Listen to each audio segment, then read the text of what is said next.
All right, welcome everyone. Thank you so much for being here. My name is Danielle. I recognize some of you, but for those who I haven't met before, welcome. This is our Speaker Stories event today with Natalie Dunbar, and I'm so thrilled to have this conversation, and I'm glad that y'all can be part of it. You might have noticed that we have live captioning going on. So if you see at the top part of your screen where it says live streaming, this isn't actually live streaming, it's our automated captioning with Otter. So if you want to follow along that way, you can. And then we're also recording this event so that we can share Natalie's advice with the larger Women Talk Design community. But we're so glad that you're here live because you get a chance to ask your own questions and connect with Natalie and meet one another. So if this is your first Speaker Stories event, I wanted to give you a quick rundown of how it will work. For the first half, I have some pre-prepared questions that I'm going to ask Natalie, and then I'm going to open it up to you because we want to hear why you're here, what you want to know, and allow you to ask your questions. And then the last 15 minutes is a chance for y'all to get to know one another. So we invite you to stick around. I hope you can, and we'll put you in smaller breakout rooms with some prompts to chat with one another, connect with the other folks that have attended here and are curious and interested in some of the same topics that you are. I've heard really great things about folks who have stuck around for the breakout rooms, so I hope you will. Without further ado, I'm so excited to introduce you to Natalie Dunbar. Y'all are in for such a treat. Natalie is a UX-focused senior content strategist at Agile 6, a digital services company that works shoulder to shoulder with federal agencies to find innovative, human-centered solutions to improve healthcare access and quality, increase access to benefits for veterans, and enhance digital services across government. Prior to joining Agile 6, Natalie built engaging content experiences for enterprises that include Anthem, Kaiser, Permanente, YP, and Farmers Insurance. And Natalie has spoken at all different types of events, both local and larger events like the UX Writers Conference, World IA Day, Content Strategy Southern California Meetup, Women Talk Design, and she's going to be a keynote at the upcoming Confab conference. And when she's not hurting content, speaking, or writing, Natalie teaches private yoga and is a self-described recovering marathoner and retired marathon coach. She enjoys dancing Brazilian samba and faro, is that how you pronounce it? Uh-huh. Okay, love it. Into the wee hours. And today she's going to be sharing her journey, public speaking and writing. So help me welcome Natalie. Thank you so much. Thank you. Yeah, we are so thrilled to have you here, Natalie. And like I said, I have some questions to get us started. And I'd love to first hear about why do you speak? I know everyone has kind of their own reason for why they do this, and I'd love to hear yours. Why I speak. I'm a storyteller by nature. I'm pretty passionate about the work that I do as a content strategist. Um, Up until very recently, I was a lot more passionate about and a lot more comfortable sharing, about content strategy or anything in the written form. But I kind of got to a point where people started asking me, "Hey, why don't you consider talking to our meetup group?" Or, why don't you think about talking about that topic that you wrote about, because it's, really interesting, and I think a lot of people would like to hear what you have to say. And so I kind of reluctantly at first started kind of just getting out there. I say that, and when I think about, my first experience, it actually was not a meetup, but yeah, I'll tell you about that at some point. Awesome. Well, yeah, let's get to that. I want to hear more about the story. So tell us about your first speaking engagement and what was that experience like and how did you get it? It was, I still laugh to this day. I went to a conference in Boston. I'm in California. Flew across country, went to a conference. It was supposed to be like community managers and something like that. It was like when online communities were really big. And at that time, I was more in product management and with a focus on user experience and user research. I had come from content and gone into that role.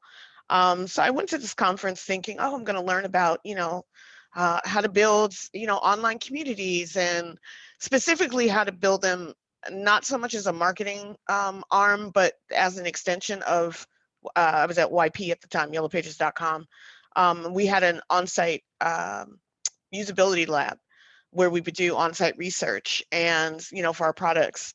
And so this was more of an extension of that and less like a marketing research kind of tool.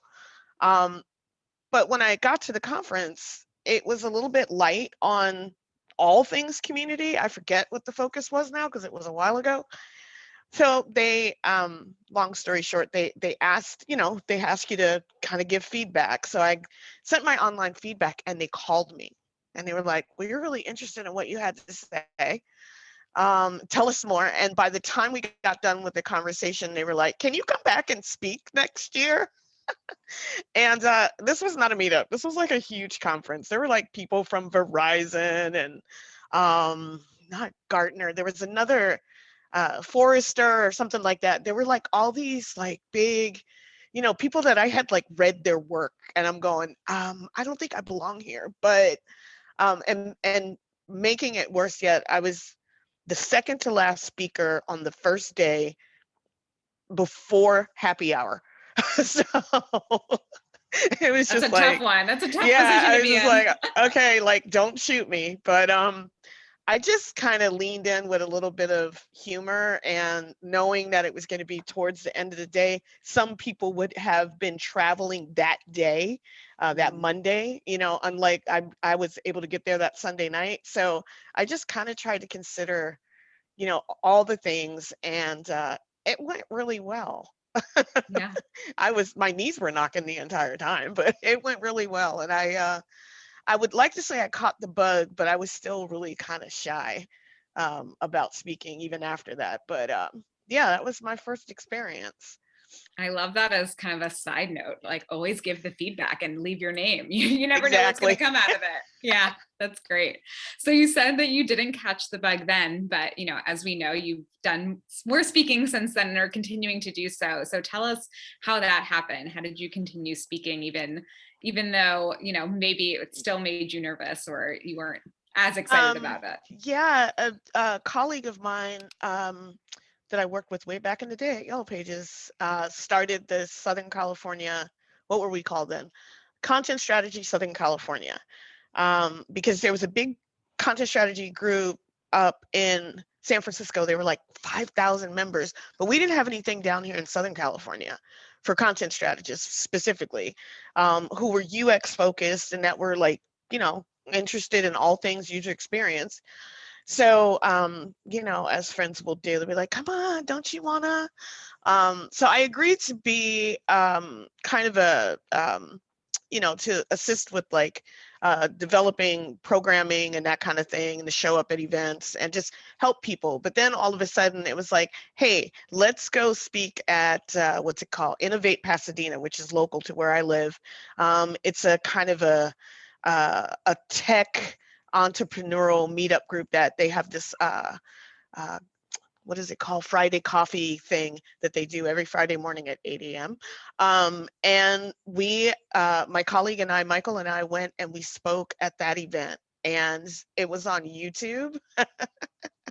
And I was like, oh, I don't know how comfortable I am with this, but I guess I'm speaking again. But it was really fun. People were engaged, and I was like, I guess I have something to share and something to say. So I got real brave and I posted a link on, put the link on my LinkedIn profile. And Danielle, I'm not sure if that's how you ultimately found me, but you were my next invite to speak in Santa Monica, like what, 3-4 years ago now? Yeah, I love that. I think that is probably how I found you. Yeah, and you asked me to speak about speaking. Hmm. And it was a panel. And ever since then, and ever since being involved with Women Talk Design, I've had people reach out. I'm speaking next week at the University of Alabama at Huntsville. They have a combo English and technology program that where you can get a degree in like UX and all that good stuff. they reached out because they found me on Women Talk Design, and they were like, "Would you talk to us about IA and information architecture and content strategy?" I'm like, "Okay." So, and of course, Confab is happening in May, and that's pretty huge. So, yeah, it's been a fun journey. Awesome. I love that. I'd love to hear a little bit about your process of how you come up with what you're going to speak about. And then, once you have that idea, how do you turn that into a presentation? It's interesting because, I said at the beginning, I'm a storyteller by nature. Um, to go a little deeper, so as a content strategist, I actually do very little writing, because UX writers and and content designers take care of that. But I do write a lot. I do a lot of freelance work. I write about content strategy and I write about a lot of other things too. Um, so sometimes I'll have an idea that I feel like is something that I want to go deep on in a story or an article or a blog post. But I'll just get the idea down, whether it's, on the notes app on my phone, or I'm still a paper and pen kind of person. I like to write stuff down. I like to take sometimes visual notes and just kind of map out, what my thoughts are on a particular topic. Some topics yield themselves to being better suited for like a long form blog post. And some are better suited for exploration for a talk topic. And sometimes it's both. I just kind of, whatever feels right, you know.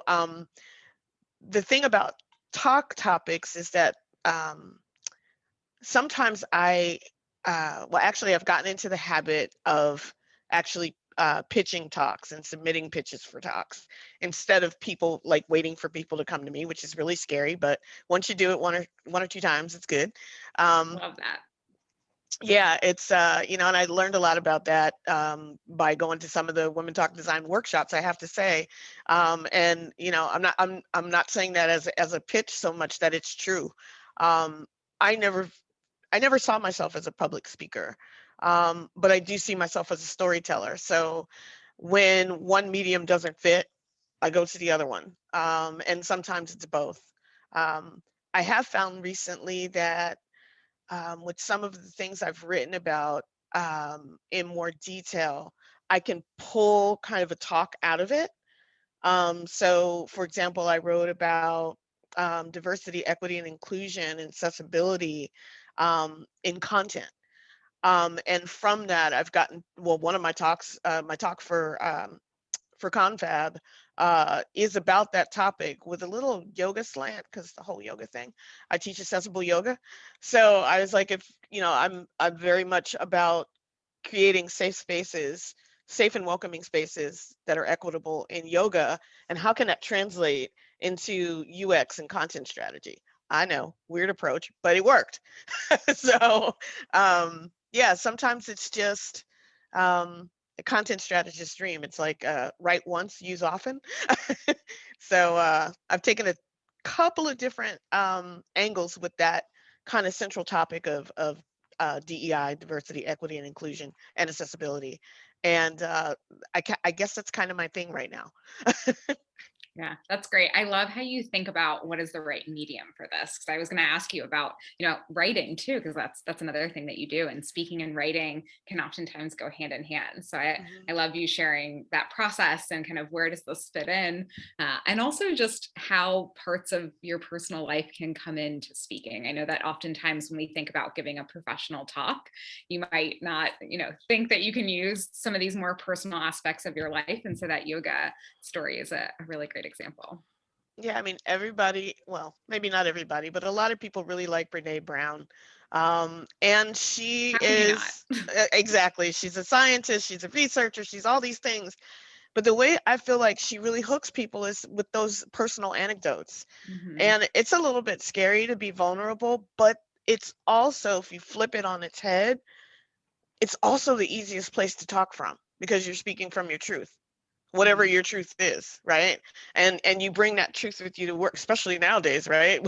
We're all living and working in our truth. Like where I'm sitting right now is my office slash where I teach yoga, because there's like yoga blankets and stuff back there over my shoulder.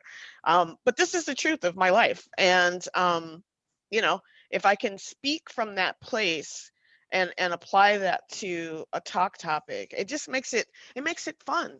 I'm just telling you my story. Yeah, I love that.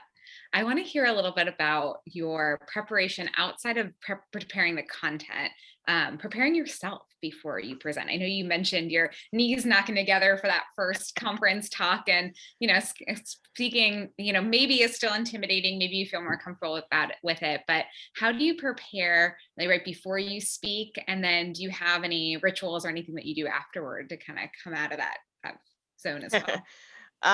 Well, nowadays there's always yoga and breathing involved, because sometimes I hold my breath.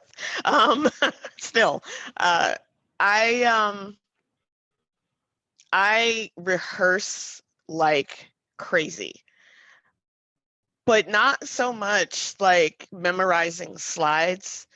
I think my approach is it's weird. I'll have like an outline, and then sorry about that. And you see, it's always something. I'll have an outline, and then I'll start to kind of fill in slides. But in the notes part, I'm kind of writing the story. So by the time I get done writing whatever story it is that I want to tell, then it's like it starts to feel more natural. So then I just start practicing telling the story. And when I get comfortable with that, I just kind of make sure that, as far as like the visual stuff, um, as an aside, I was once told at a job that I had when I kind of first started presenting, that I had too much text and not enough visuals. So that kind of played in my head like old tapes, and yeah, it was a while before I could get out of my head about that. But I find that the more prepared that I feel, the easier it is just to give a talk. Afterwards, it's usually just another deep breath, and I usually feel really amped up and energized after sharing. And that's sometimes where my next ideas will come from, so I'll jot those down. I love that, taking some time to, write down that creative energy and juices afterward. That's great. Yeah, We are going to open it up to Q&A in just a couple minutes, because we really want to awesome. hear the questions that y'all have and what you were wondering in coming here. So there'll be an option to write it in the chat, and then I can read it out loud to Natalie, or if you want to unmute, you can do that as well. So start thinking of those questions, start putting them in the chat if you're doing that. And we have a couple more questions, and then I'll be turning it over to y'all. All right, so I Great. want to hear a little bit about how public speaking has had an impact on your career. Hmm. You know, the first thing that popped into my head was the literal act of public speaking has helped me to find my voice. Um, but that plays out in a lot of different ways, right? So it's not just about speaking like I'm speaking now or speaking at a conference. It's also when I'm in meetings and, needing to be heard, and wanting to share my ideas and have validation. Even if I don't get it necessarily from colleagues, I don't, I guess the concept is leaning in or leaning out. I lean in more. And that's helped me to be more assertive in my career. Um, I think I feel more comfortable sharing my ideas, and sometimes there's always pushback.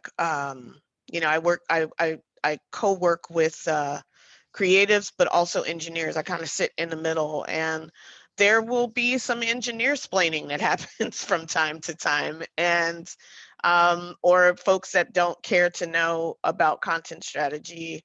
I had somebody refer to me in a meeting just a little while ago as like, "You're just a brilliant writer," and that's a great compliment. But that wasn't what that's not what my role is. Like I'm doing content models and content architecture and so on and so forth. So it's kind of like being pigeonholed. So rather than to like react to that in a way that I was offended, I took the opportunity to share a little bit more about content strategy because I'm kind of new on the project that I'm working on. But the other way I think too is that you do get, I think, if you're comfortable with sharing out, via various platforms, LinkedIn, of course, is one, but on Instagram and other places too, people start to notice you. If you want to get noticed, it's not a bad thing to do. There's this concept that I kind of started thinking about when I was starting to do a lot of freelance writing again and speaking, that I'm building this body of work that, um, hopefully establish me as like a trusted source of information about content strategy, and UX and yoga too. And I think that adds a legitimacy to my work experience. I don't do it for that reason, but I kind of think it does help if you're comfortable in getting out and doing that kind of thing. I love that. It's fantastic. Do you have any public speaking or writing goals that are things that you're hoping to do or achieve in the future in your public speaking or writing career? I want to be able to one day say thank you for coming to my TED Talk. I have no idea what it's. I have some ideas what I'd like to talk about. I've written so many really long form blog posts and articles now that there probably needs to be a book somewhere along the way. And there's some exploration around that happening. Other than that, I just really at this point want to, um, mentoring is kind of my jam. I want to be able to help other people, because I was not so long ago in a place where I didn't think I had anything to say that anybody wanted to hear. Um, and lo and behold, people were asking me to speak. So, yeah, it's like finding that story and finding someone to kind of encourage you along, or at least find a group of people like what we have here that are interested in, helping each other find our stories and share our stories. I think that's kind of, a place where I'd like to see myself and at some point. I love that. That's awesome. Well, we're cheering you on for all of those things, the TED Talk, the book, and would love to help you, have you, help elevate the voices of others too. So that's great. Thank With you. that, I want to transition into some Q&A because I know that you all have questions. And I see Maddie dropped one in the chat. So thank you so much. We'll get started with that one. This is about speaking on healthcare topics or any complex topics. How do you balance setting up enough context for the audience, but still telling an engaging story? It's a great question. That is a really good question. I'm in technology in the healthcare space. So there's healthcare now and a layer of federal government on top of that. Um, there's like a niche. We are building websites on a particular platform, Drupal. Um, and so there's a lot of kind of niche spaces to talk to folks about, how we handle personal what is it? PII. Too many acronyms in my head. How we can streamline processes, which may sound boring, depending on who you are, but the audiences that I tend to talk to, if I'm talking about something like that, they would be interested in finding out that information. Um, I'm actually right now. It's a really interesting place where I'm at right now because I'm not doing content strategy for the front end user of a digital experience. I'm actually doing content strategy for the authoring experience. So the editors and writers that go into the content management system and create the front end experience.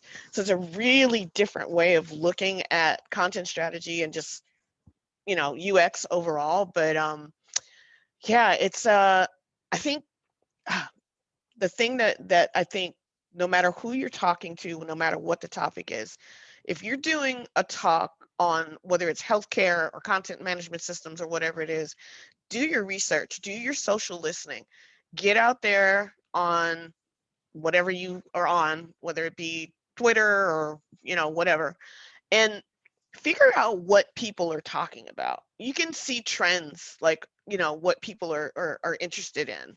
And that's how you kind of understand how to frame a talk. And of course, asking the event organizers about the population, or the folks that are going to be in attendance, always helps too, because that gives you an idea, of where they're coming from and what they might want to hear. Um, and you still can weave in, personal anecdotes, in terms of, just experiences that you've had, without giving any personal information away, whether it be, like I said, healthcare or anything like that. So hopefully that kind of answers that questions and gives you some ideas. Great. Thanks, Maddie, and thanks, Natalie. We have another question in the chat, and y'all keep them coming. This is great. Ebony wants to know if you have any advice on telling your story in tech, or perhaps any writing prompts for inspiration. She's been encouraged to talk more about her journey in tech as a woman of color, but seems to have writer's block. Ooh, same. um, I I try to go to, especially these days with COVID, I try to attend workshops, virtual, whatever, talks, to hear what other people are saying about their journey, and to kind of be that virtual fly on the wall and see what kind of things people really perk up about, especially in the chat. Um, and I kind of I try to relate it back to what things in my life, not that I'm copying, what they've talked about, but it's like, what in my life has paralleled that path that might be interesting for people to tell. Again, that personal story, it's sometimes hard to kind of pull it out of yourself. Think about too, what do other people ask you about? What have other people approached you? For example, I have a lot of people who will ask me after a talk, specifically about content strategy. How do we start content strategy in our company? How do we find people that do what you do? So I write about it. I talk about it, and I talk about what my path has been and what my journey has been. Um, it may sound corny. Sometimes I'll kind of sketch out or just kind of look at what my career trajectory has been, and I'll think about some of the actual low points, and figure out how I got over those low points. And those stories are sometimes the most compelling. It's not like, I know it's like the trope of the overcoming, but it really is important to share that, because we all have a story to tell. So yeah, hopefully that's helpful. That's great. Thanks, Natalie. Thanks, Mhm. Ebony. What other questions do y'all have? Again, you can feel free to unmute and ask Natalie directly as well. Cool. There's a couple more coming through in the Oh, chat, good. so I just muted myself as I was talking. Carolyn wants to know, what has your approach been to pitching yourself as a speaker, and how has this approach potentially evolved over time? I know you mentioned that you've been applying for more opportunities to speak, and obviously you've been pitch yourself through the Women Talk Design website. So would love to hear more about that. Definitely the Women Talk Design website. I've had 3 people now approach me and say, "Hey, I found you on this website." And I was like, "Oh, good." I love that. See, y'all sign up for Women Talk Design. Please do. It's just, all the material has been so helpful. Even as a person who's now being asked to speak rather than me going to pitch for speaking, I find that going to other talks and listening to other people, really helps me to kind of stay fresh. But to answer the question about um, storytelling, or my pitching, um, let's see. I was actually on a panel over last summer, and saw that Joe Walensky from who puts on the UX Writers Conference twice a year. I don't consider myself a UX writer because that's a certain finesse in writing microcopy, and it's related to what I do, but it's not exactly what I do. But the talk on diversity, equity, and inclusion actually lent itself to kind of, being an appropriate topic for a conference like that. Um, Joe happened to put in chat on the other panel discussion that I was on that he was looking for speakers. And even though I was a panelist in the talk at the time that he posted that, I was still nervous about pitching, but I just sent an email. And something I learned is my last line is, can you tell me, I'll have my bullet points of questions that I want to ask. And at the end, I always ask, and it's hard, but we need to do this. Can you tell me what the budget is for speakers for these events? It's a game changer. If you feel like, oh, I'm new to this and people are not going to pay me to speak and blah blah blah, I get it. I don't get paid at every event, and that's fine, because sometimes it's just about sharing. But if public speaking is something that you really want to add to um, your toolbox, professional toolbox, other than the actual work that you do, at some point it adds, I think, to your own personal legitimacy, and even to the people that you're pitching or the people who are coming to ask you to speak, to actually put that value on what you have to say, right? So that's part of it, and that's a hard part of it, but I kind of push myself to do that. Um, I think in the pitches that I do, I also try to tell a story. I already have an idea in my mind. I do my research to make sure that what I'm pitching is appropriate for the conference or whatever it is that I'm pitching for. Um, and sometimes there's a theme. So, I want to make sure that I'm lining up with all the, requirements for pitching. Um, and then I put myself out there. I still close my eyes when I hit the send button on an email, but and cross my fingers. But that's kind of what happened with Confab. A friend of mine spoke there and encouraged me, and I'm like, I'm not ready for Confab. That's like the biggest content strategy. Okay. And I did attend I think what was it, Danielle? It was a how to pitch specifically for Yeah. Confab, and Hmm. I forget what the other one was, but Interaction 21. Yeah, we did a that's Q&A right. with the conference organizers. And that was so helpful, and it just gave me courage. So I read about how to form a pitch, because it's definitely very different from like long form, articles and blog posting, right? And I always make sure that the topic that the thing that I'm pitching on is related to um, the theme or topic that they're looking for.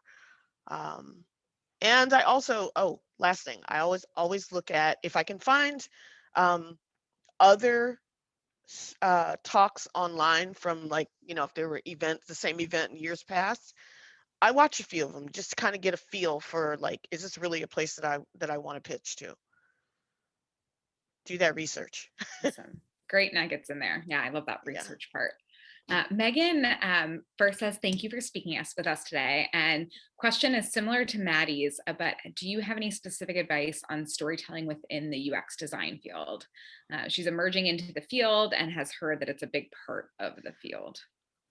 Um, yeah.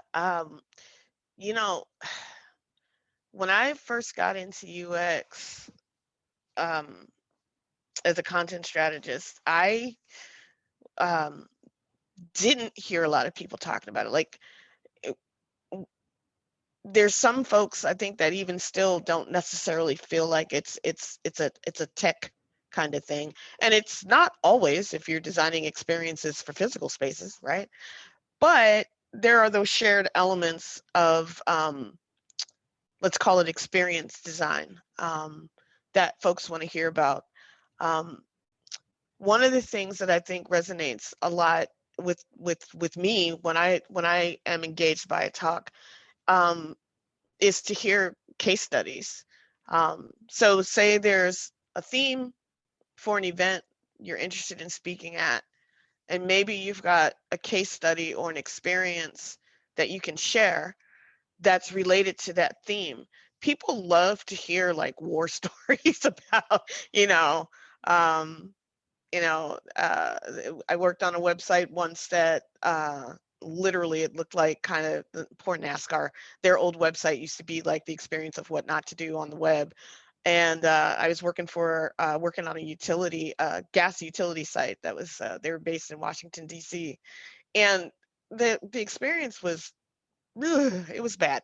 Um, and I kind of lean on telling that story because by the time our agency got done uh, relaunching the site and making it more of a natural gas lifestyle. I know it sounds crazy, but I mean, imagine like, there are beautiful photographs of fire pits and these beautiful kitchens with gas stoves. And we were trying to make it an aspirational kind of lifestyle while also being, hey, if you need to pay your bill, go over here and do this.